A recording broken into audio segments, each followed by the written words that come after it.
What is up? What is up? Hello and welcome again to another episode of Mind Renovation Nation, the show brought to you by Red Maples, your go-to source for institutional style property management of small multifamily rentals. I'm your host, Nathan Bush, and each show I share with you real life lessons I learned from my real estate business experience. Today's episode, we're uncovering 3 critical mistakes that real estate investors often make when you're new and how to avoid them. So stay tuned as I share these proven strategies to help you maximize your profits from your rental property. See, you don't want to miss this. We've designed this specific show to answer some questions that you have around growing your revenue in your real estate business. If you want more of these types of resources regularly, you can subscribe to my YouTube channel or head on over to www.nathanbushmba.com/subscribe or check out the other resources in the show descriptions. If you have questions throughout today's show, I encourage you to go ahead and submit them in the comments. I love interacting with guests and comments on the show. So if you have those, please feel free to interject those as you see fit. So today's show is going to be a little bit different. Normally I have some slides that I can throw up and share with you on the screen of different information, but today I am not going to share with you slides. We're just going to have a quick discussion. See, this discussion today is going to be all about the 3 biggest mistakes that real estate investors make when they're brand new. There's this quote by Franklin Delano Roosevelt, and the quote goes like this. Real estate cannot be stolen or lost, nor can it be carried away. Purchase with common sense, paid for in full, and managed with reasonable care. It is about the safest investment in the world. Now, I'm not saying that. That's Franklin Delano Roosevelt. However, as a president of the United States, I think he had some insights into how the different systems and markets all work. And that was his big recommendation. That was his big hairy takeaway throughout his entire life. I wonder with you, what is the safest investment in the world for you? Where are you investing your money right now? And why do you consider that safe? Is it the stock market? Would you consider the stock market safe with mutual funds or REITs? How about, do you consider it safe if you invest in gold or silver, or maybe you're investing in growing a business outside of real estate? Why do you consider that a safe investment? See, this is where I think that so many people make major mistakes in real estate. And it's not the first mistake, but it is a major mistake that people make. And that is to assume that real estate is a quote unquote safe investment. There's no such thing as a safe investment. All investments come with risk. Now, Franklin Delano Roosevelt felt that real estate might be the safest investment, meaning that there's different ways to protect yourself utilizing real estate. I think sometimes you might be considering different financing strategies won't backfire on you. Well, I'd like for you to be able to discover that inadequate financing could jeopardize your investment. See, many real estate investors get carried away with creative financing options without fully understanding the long-term implications of those financing options. This can lead to financial strain when balloon payments come due or when interest-only payments end. I've seen this time and time and time again. Over my career, I have seen multiple real estate investors have difficulty in their business. See, where that word safe really bothers me, that people think that different things are safe investment. Maybe the safest investment is real estate, but where people think investments are safe, there's always risk associated with it. And part of the risk associated with real estate investing is just understanding your financing. And if you think your real estate financing is not going to backfire on you, it absolutely can, especially if you're in very active real estate style investments like flipping, for instance. Financing can backfire real quickly in flipping if the project delays or there's stalls, or you can't get the project refinanced because you can't find a tenant to place, or you can't get occupancy up in your small multifamily building. This can get really, really difficult and strainful and have some pressure on you if you don't have proper adequate things in place in order to protect yourself from that.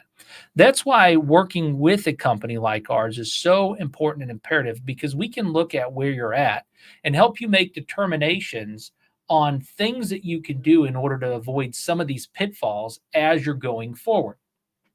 Now,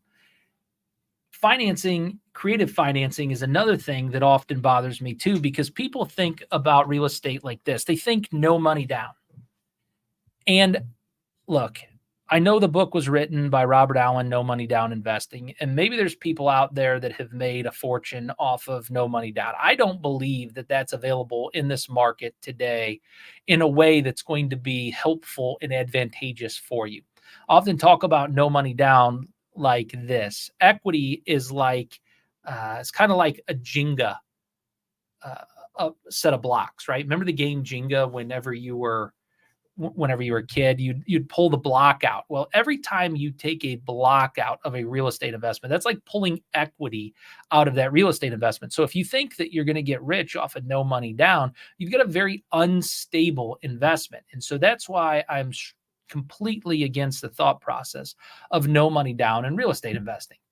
Now, there's other types of financing programs that are out there as well, like interest-only financing programs. And look, guys, you can use interest-only financing programs temporarily. The problem is, what if the market shifts and you're stuck with a bunch of interest-only loans? You have to be careful to the amount of interest-only loans that you have, the resources you have available in order to be able to get those projects flipped and sold off or filled and refinanced. I just challenge you and want you to think about the concept of financing as not just because I have access to the money, I should do it. You need to really strategically think on what you're doing from a financing perspective. Now, maybe you're feeling overwhelmed and you're trying to do your real estate investment all alone. You can learn why successful real estate investors rely on a team the hard way, or you can learn why successful real estate investors rely on a team the easy way. Let's talk about the hard way for a second. Trying to handle everything yourself can lead not only to burnout, but a lot of missed opportunity, and can lead to a lot of unfortunate or unintended consequences because you don't have expertise in every area. Investors often underestimate the value of having a reliable team and professionals when they first get started, because they're so beholden to the money. I often talk about, whenever I do speaking engagements, I'll talk about the money aspect of real estate. Like, remember Gollum in Lord of the Rings? My precious, hanging on to every single little penny and dollar that you can. If you are that, you're never going to have a successful real estate business. See, the ring, I'm equating that to money. If you are so beholden to that, you're not going to be able to grow the team that you want. You're not going to be able to fix the properties in the ways that you want to. And so it's extremely important that you understand you can make some major mistakes by having the Gollum thought process. Let's get away from the Gollum thought process and learn to start utilizing teams sooner in your business. Now, one of the other major factors I want to talk about before we give you some tools and help on how to deal with these three pain points. The first pain point being the poor research. The first pain point being financing. The second pain point that a lot of real estate investors have is not using the team, and that's a major mistake that they make. And then the third pain point or mistake that investors make is this whole concept of hidden costs. So I know that you could be worried about hidden costs derailing your investment. So I'd like you to be able to find out how to accurately estimate expenses and avoid costly surprises. Look, misjudging repairs and maintenance costs can turn a seemingly good investment or a good deal into a bad deal. It can wreck your financial plans. It can wreck your opportunity for growth in the future. You might stall future projects based upon miscalculations of repairs today. Investors often fall into this trap of optimistic budgeting only to face unexpected expenses later. Let me tell you a quick story. So a number of years ago, guys, was working with a housing fund. I'm not going to name names of any particular companies, but I was working with a housing fund, and they asked me to do an analysis. They were raising a bunch of money, and they were trying to determine how much should be set aside for future endeavors. Well, at the time, I was going through my MBA and a statistics course, and what was crazy divine coincidence, there was a mathematical formula of how much money to set aside in reserves as you're growing an organization so that you know how many assets you can afford to buy. So I plugged their numbers into the mathematical formula and told them how much money to set aside.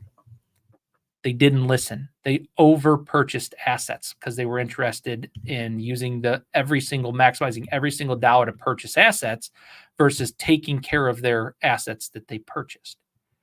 Lo and behold, what ended up happening? They became millions and millions of dollars delinquent on taxes because they couldn't afford to pay their tax bill because they didn't set aside enough money in reserves like I had told them to do.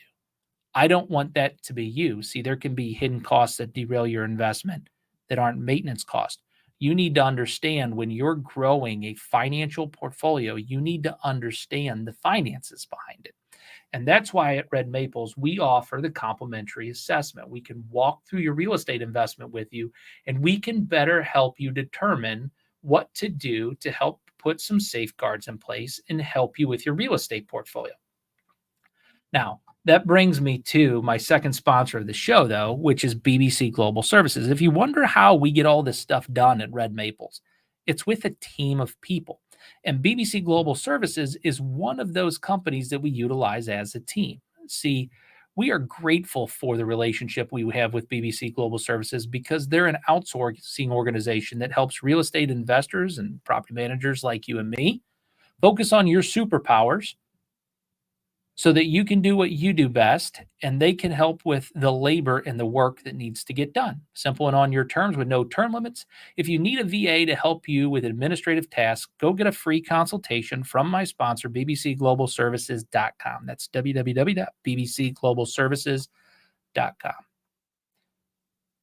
So again, first big mistake people are making in real estate investing, the first big pain point that they have is in their creative financing. They make major mistakes with creative financing. And we're going to, over a period of time, continue to provide tools and resources for you, the real estate investor, when it comes to financing. The second place that a lot of people make the mistake is with their team. They don't hire people. They hang on to every single penny. They're afraid to give money away to somebody else. Somebody else might make a profit. They grew up in a household maybe where money was a bad word. And so maybe they were poor. They didn't have any of it and they hang on to all of it. And that's okay. I'm not saying that doing that is necessarily makes you a bad person. I mean, I know I'm kind of poking fun at that. But there's a lot of people that have mental hangups around this whole concept of hiring team. And so that's where the second big mistake is. And the third big mistake is this whole concept around costs and making mistakes with underestimating costs and expenses and not understanding how money actually works. So what do we need to do about that? Well, first opportunity for you is through research. So it's important that you're conducting comprehensive research before purchasing a property. This not only includes understanding the local market and the property's history, but the potential risks that are out there. And you can learn how to conduct thorough research like a pro and ensure your real estate investments are based on solid data and insights. But if you're not a pro, you have to become a pro. You have to either, number one, you pay for experience because it's an extremely costly lesson to learn, or you can pay for others' experience where they've already learned the lessons and can help you with the investment that you're trying to make.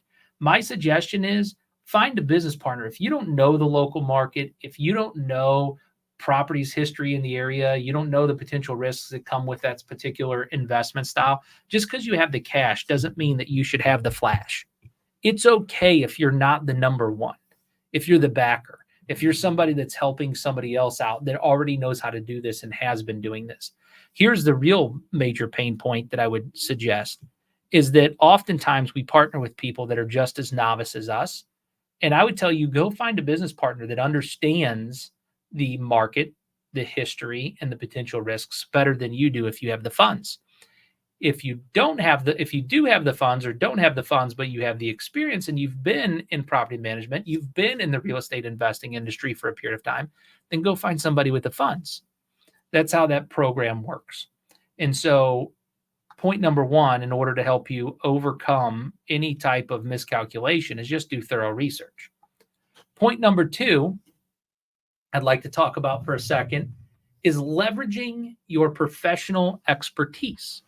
So, leveraging your professional expertise. Successful real estate investors will build a network of trusted professionals, including real estate agents, property managers, attorneys, inspectors, the whole 9 yards. You don't have to have the expertise in order to invest in real estate. You just have to know the people that do have the expertise in order to be able to invest in real estate. And so if you're having challenges investing in real estate, it might just be you don't have enough people on your team in order to help you do that. So what I want you to do is to discover some of the key professionals in your area that you need to know. And I want you to begin to leverage their expertise and experience. This will help you significantly boost your investment success. Expertise doesn't just come in the form of investing in the real estate, though. Like, for instance, one of the aspects that you have to know when you're a real estate investor is proper title. Do you have a proper person on your team that understands title? How to get title to a property? How should you title the property? That's why it's imperative and important that you go contact the local title companies in your area and you interview them. You find the ones that are the best. Same thing with GCs and construction workers. Like, do you have a good general contractor on your team that can do the work and know how to repair certain things in a specific market? Just because somebody has construction expertise doesn't mean they have investor expertise. And so learning and interviewing those people on what are the best tools and resources to use are part of ways that you can leverage other people's expertise. And another way you can leverage others' expertise is like in insurance. And that'll bring me to my next sponsor for today, Web Insurance. Let Web Insurance be your guide. They can review your current coverages and make sure that you have the correct policies in place at the most affordable prices. And what their clients love is that every year they proactively shop your insurance to make sure that you're truly with the most affordable carrier and the best appropriate coverages. From contractor to real estate investor, let Web Insurance be your guide with your insurance. Visit www.webinsurance.com to get a quote. Remember, Web Insurance is specialists in 1099 income earners. So if you earn your income via 1099, head on over to www.webinsurance.com and get a quote. All right.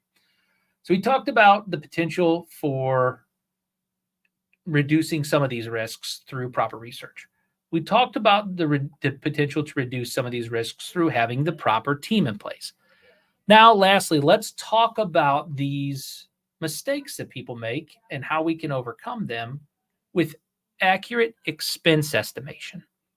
How many of you right now that are watching online would love to learn about how to accurately estimate your expenses? If you're anything like me, like, this is the key. This is where the rubber hits the road.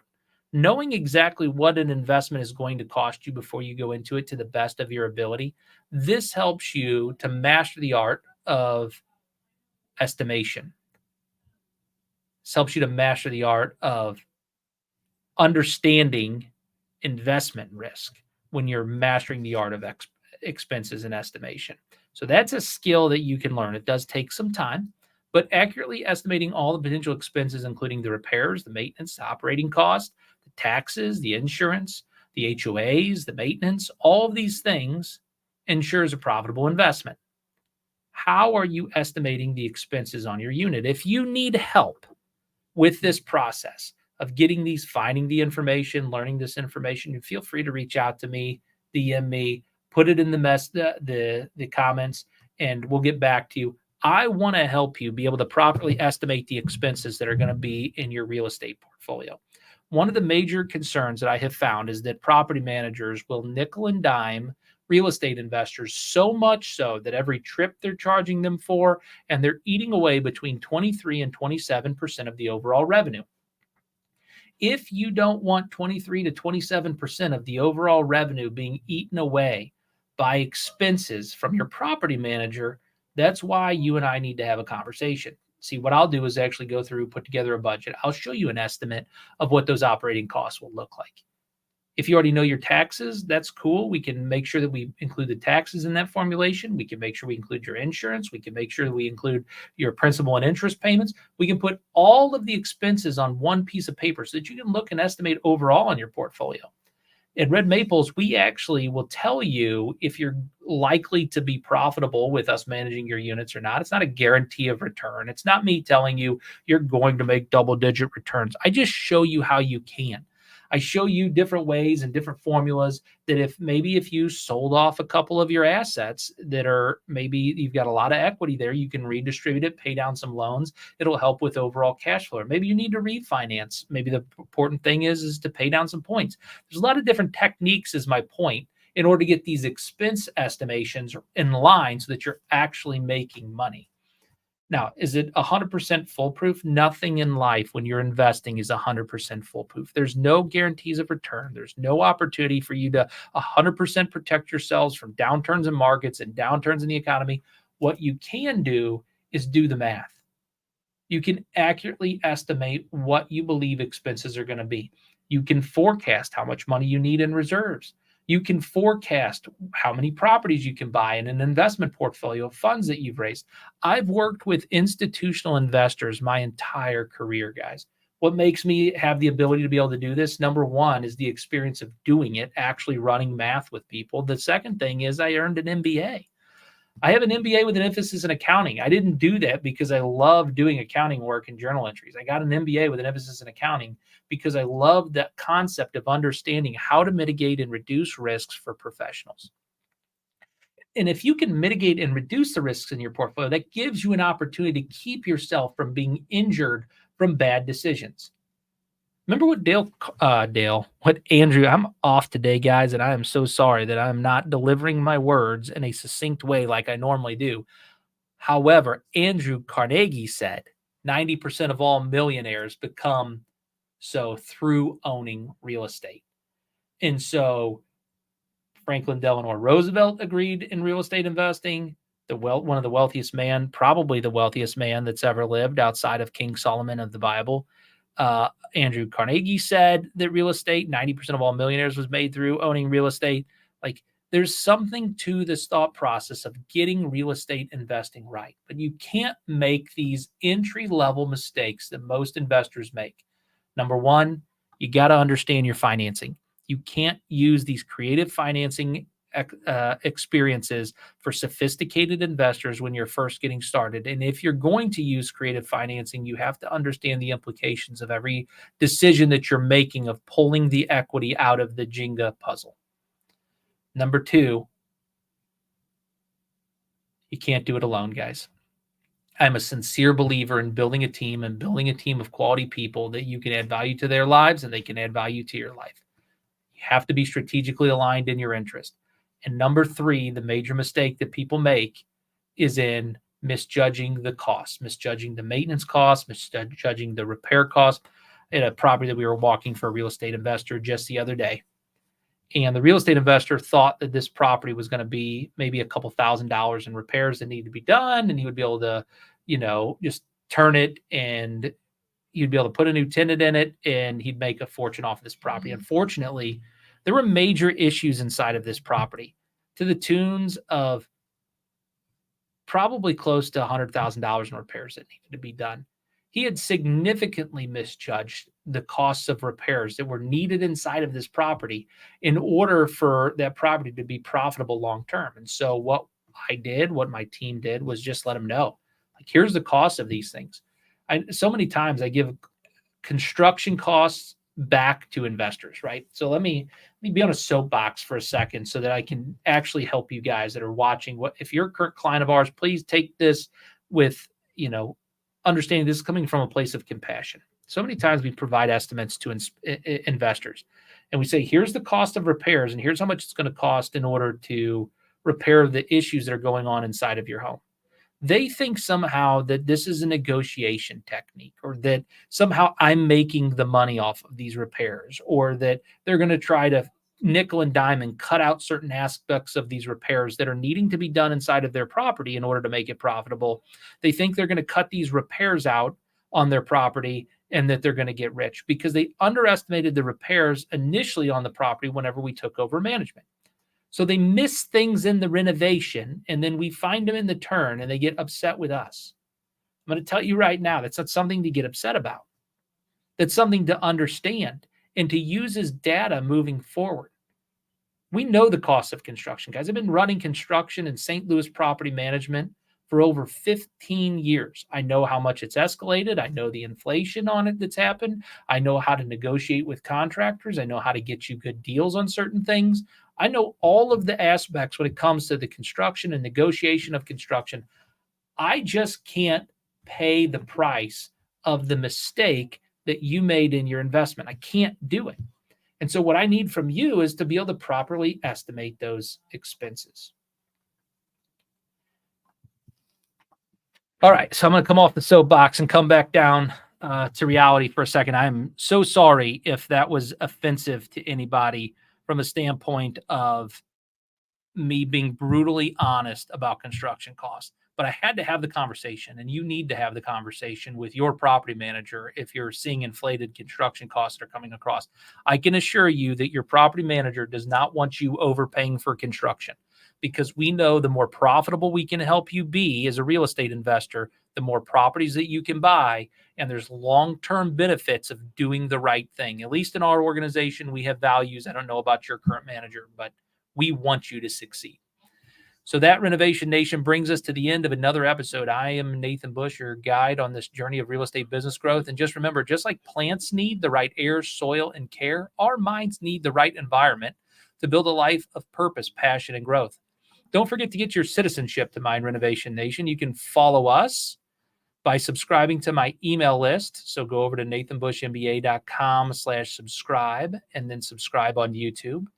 Once you do that, make sure you share the show so that other people who are just as passionate about real estate business growth as you are can join us every Friday at noon. And join me next time for more insights and inspiration. Of course, a little bit of that nation-building spirit that drives us to create a community united by shared values, purpose, and a commitment to leaving a lasting legacy. Until then, keep building, keep growing, and let's lead more than 25,000 souls to a life of values-based investing. In our journey of Mind Renovation Nation, we often talk about personal growth, ethical leadership, and making impactful choices. I'm going to encourage you to check out my next show next Friday. I've got an incredible guest, and the entire topic of the show is quit making flipping excuses. This guest is going to be a phenomenal rock star, and I highly encourage you to come back and learn more about this whole concept of values-based investing. It's an extension of that philosophy of ethical leadership, making impactful choices, personal growth. And that's our whole journey of Mind Renovation Nation. So signing off from the heart of St. Louis, stay blessed, stay inspired, and remember, every day is a chance to renovate your nation. Thanks, guys.